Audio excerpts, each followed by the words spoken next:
If you ever find yourself in Halo, I want you to come to this spot and ask yourself, am I really immersed in this video game right now? And would the answer to that question change if the game looked like this? And what if it looked like this? They even went and added a starfish.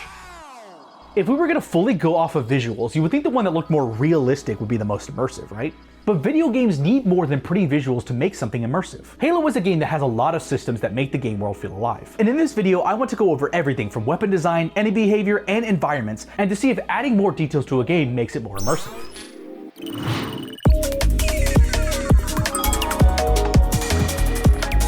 Let's start off with a quick comparison of the environments of each of these games. The original Halo's color palette is iconic, and the shade of green they chose for the grass is perfect. Unfortunately, the remaster detracts from the art style a bit by having this area take place at sunrise. However, even though the original vibe is lost, the decision to change this environment to sunrise is intentional. And having the game start at sunrise and end at night leads to a bigger visual contrast that sells the passage of time better. Thankfully, the remake, they managed to get a little bit closer to the original, although the shade of grass and kind of the vibe is still different. Now let's move on to the Pillar of Autumn, because that's the first impression players are going to have with this game.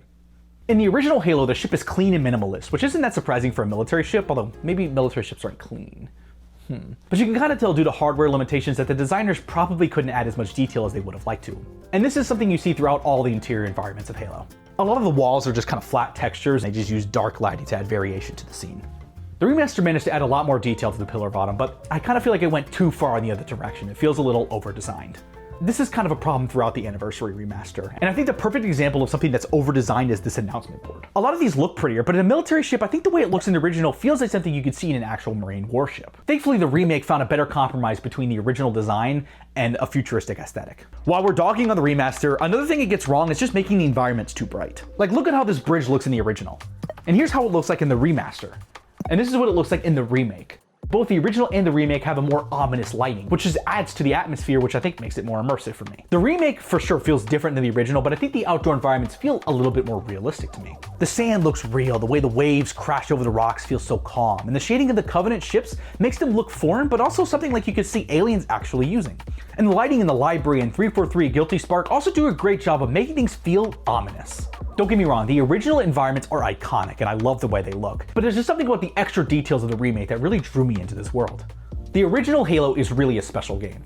And I know to a lot of people who grew up playing this game, they'll still find the original version the most immersive and visually appealing. And even though the remake had environments that felt more immersive to me, I want to talk about why nostalgia is so important for immersion and why these remakes keep trying to capture that. Part of people's love for Halo comes from the moments they had surrounding this game. Coming home from school and booting this game up, lugging the physical Xbox over to a friend's house to play multiplayer over LAN. The experiences surrounding the game can sometimes outweigh the experience of playing the game itself. And so even though the remake is modern and new and has like beautiful graphics and stunning lighting and immersive motion blur, it just doesn't replace the experience of playing this game in, the early 2000s. This reminds me of a comment I got on the Half-Life Black Mesa video where someone said that they couldn't get into the remake because of all the changes that they made. Like, when you're remaking a game, don't you have an obligation to make something different? And if you're making something different, doesn't that mean you're making changes? And that's the problem with a lot of remakes. Developers have to extract the essence of the game itself, but they also need to recapture people's experience around the original game as well. And usually, that just isn't possible. This can apply to any game, but especially with Halo, people have an expectation of what Halo should be. The merits of this game to this type of player doesn't come from more realistic graphics. It comes from turning on the original Xbox and playing the game in that state. Even in this video, I didn't experience the original. I played the Master Chief Collection version, which is a different experience than the Xbox version. And that means my immersion came from a different place than yours probably did. But for some types of players, the aesthetics of the original can actually be a barrier to playing this game. Whether you like it or not, a lot of players do care about graphics, and having something that looks old just isn't something that appeals to them. So in this case, a remaster and a remake have the opportunity to make elements more clear to players. One of the most remarkable things about Halo is how clear the enemy designs are. You can immediately tell how strong an enemy is based on their color palette and their silhouette. This is true for all versions of the game, but I think it looks most distinct in the original. A lot of times colors tend to get muddier in modern games, because I think it has to do a lot with like the post-processing effects, or games just didn't have to deal with that, so colors just tended to pop more. The remake's colors are actually a little bit clearer, but I think really the shield is the biggest one that is super clear. It glows and is a lot more readable in my opinion. One thing I really like about the remake is it feels like the team spent a lot of time studying the original Halo and what made all of these elements work so well in that version of the game. However, one thing about clarity is that sometimes less is more. The remake tends to go way overboard with HUD elements. Like for the needler, you can see how much ammo you have left based on the needles. There's a HUD element on the gun itself. You can also see a HUD in the lower right corner as well. It's a little bit clear, but I think it sometimes is a bit too much. However, sometimes things being less clear is done intentionally. Like for example, the flood actually blends into the environments a lot more, but it's done intentionally so that they kind of jump out at you and surprise you. And I think this is especially the case in a level like Keys, where the lighting is dark and it's really hard to see. But in the original, the little guys also glow in the dark, so the Anniversary Remaster makes everything brighter, and it makes it easier to see because of that, but I think it's a little less immersive this way. And there's a balance that needs to be struck between these two, and the remake, I think, kind of hit that balance. The remake adding more details is honestly what makes it even more immersive to players who are only playing modern games. But I think one of the biggest ways that people get immersed into a game is having an emotional response to it. Zontany Mantano here, the internet's busiest green screen turd. Today we're looking at Halo, a score composed by Martin O'Donnell and Michael Salvatore. This is Bungie's first studio album. You get the bit, right? I'm the music guy. Oh, I should have gotten a bald cap. That would have made the bit way funnier. I think Halo's soundtrack is really unique because it highlights impactful moments but doesn't overstay its welcome. Throughout a lot of the game, you're just hearing environmental sound, so when music does play, it really highlights that moment a lot more. The Anniversary Remaster of Halo reorchestrates the score, while the remake uses the original score with, I think, slightly higher sample quality. I want to compare a couple of tracks between each version, so let's start with the Brother-in-Arms.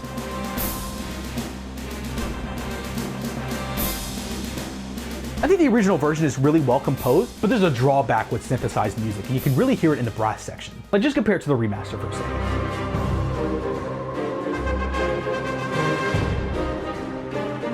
In my opinion, there's just so much more depth to the sound when it's played by real instruments. But overall, I think a lot of the tracks that highlight the Covenant and the Flood sound a lot better in the original.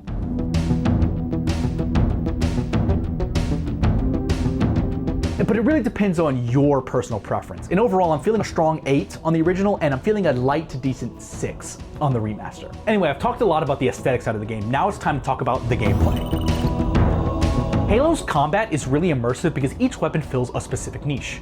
The Needler is designed around pushing forward. It doesn't work well when you're farther away, and when they're being fired at you, it kind of encourages you to push forward to dodge the tracking. The Assault Rifle is weaker to armored enemies, but works out at clearing out the pod infectors, for example. Energy weapons work better on shields, while regular weapons work better on flesh. And when it comes to powerful weapons, they're harder to find and their ammo is limited, so the developers can craft situations around those weapons. And since the Master Chief can only hold 2 weapons at a time, it means that players need to make decisions on what weapons they would like to use. And I think making decisions puts you into that world a lot more. The Master Chief might be powerful, but he's not unstoppable, and making decisions is more immersive in my opinion. However, the only flaw with the original is that the pistol is just really overpowered, and basically any circumstance the pistol succeeds really well. And I think it sort of undermines the balance that a lot of weapons have. The one thing I found in the remake is that it feels like I ran out of pistol ammo a lot more than I did in the original. Maybe that's just the way I was playing it, but I don't know, I felt like I was using the other weapons a lot more than the original.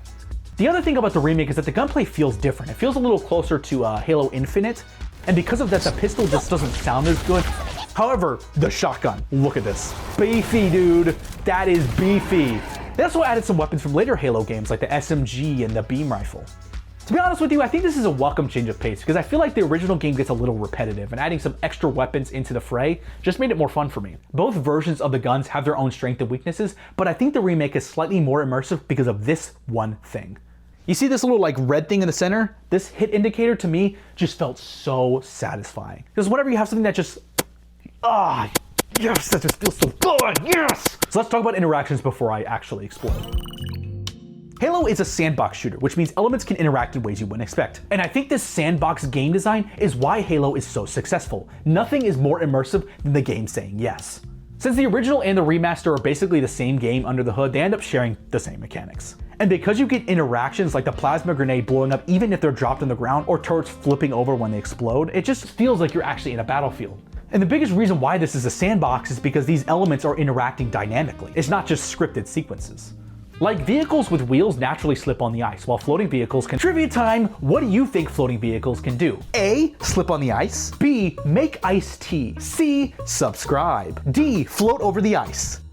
If you chose answer C, you'd be wrong, but go ahead and subscribe anyway. In the remake, these interactions are also thankfully intact. But considering it's been 20 years, I'm surprised there isn't more added. It feels like it's basically the exact same interactions you'd have in the original. The only major difference that I could find is that there's real ragdoll physics, which, you sometimes get interactions like the grunt's backpacks exploding and then flying through the air after you kill them, but sometimes I think the physics of the ragdolls are a bit overdone, which leads to things feeling more cartoonish and less immersive. Oh, there was another thing too that was added, sprinting. Sprinting is really weird in Halo because the original game didn't have it, but I think modern players are just kind of accustomed to running through levels. But the problem is that when you add them to levels that weren't designed around sprinting, it just means you can just run past so many encounters. And that's what I ended up doing a lot in the remake. So overall, I kind of feel like the interactions are actually more immersive in the original than the remake. But speaking of combat encounters, it's time to talk about AI. Enemy AI, not the generative kind. The enemy AI in this game turns what could be mindless bullet sponges into something that's an actual opponent. And a lot of that does come down to the great enemy design and sound design, but they wouldn't be believable if the enemies themselves weren't actual opponents. And a lot of the immersion comes from seeing enemies fight each other. Like, each level actually feels like a war zone. And it's a viable strategy to just sit and let enemies fight it out. And it's something in the remake that Cortana tells players to do. That is actually one thing about the remake, is that sometimes she can be a little bit too hand-holdy, which, it's one of those things that just feels like immersive because it's the game insisting upon itself. Yes, I'm a critic now! The other thing about enemies is that they fill in specific niches similar to the weapons. Grunts are cannon fodder, but can become a threat in groups, similar to the pod infectors. Grunts will also run to the cannons if they're nearby. Elites have an energy shield that needs to be depleted, and jackals hold a shield which needs energy weapons to damage it. Despite not having that many enemy types in the game, the combat never feels stale because of the robust AI all of the aliens have in this game. But it does depend on the difficulty that you as a player select. And for some types of players, the only way that the game would feel immersive to them is if they set the game to legendary. But you can also be bad at video games and play this game on normal! Who's playing this game on normal? I'm playing this on normal because I had to play this game 3 times for this video. The other immersive part about Halo is that sometimes you can play these levels alongside your fellow Marines. And by creating systems like this, Halo ended up becoming the ultimate sandbox shooter. And these systems working together means you'll end up in situations where you'll feel tension because you're low on health. And nothing feels better than when you hide behind a cover at the last second and heal your shield. And that's something that kind of makes me sad about the remake, is that the remake gets rid of the health pack and just makes health recharge over time instead. But health packs, I think, added something to the experience, and I think removing them just made it less immersive as well. And it's kind of like what I said earlier. When you're playing a video game, how immersed you are is really dependent on how emotionally invested you are to the setting. Some players are drawn to heavy challenges, and games that provide a deep mechanical ability to overcome that challenge is what makes it immersive to them. Other players just want a good story with well-written characters. Sometimes it's just having a small detail or something being actually accurate to real life is what makes a player immersed. Regardless of what type of player you are, Halo provides a lot of different experiences so that something can immerse you. I would argue that the inclusion of difficulty options is a form of immersion because it allows you as a player to pick what kind of experience you want to have with the game. You can think about it like this. The original Halo was kind of like a vintage car. Sure, it's showing its age, and adding a new coat of paint can make it look better, but does it really affect the driving experience of the car? And that's exactly it. The experience that Bungie did with the original game is what made this game so well loved and immersive.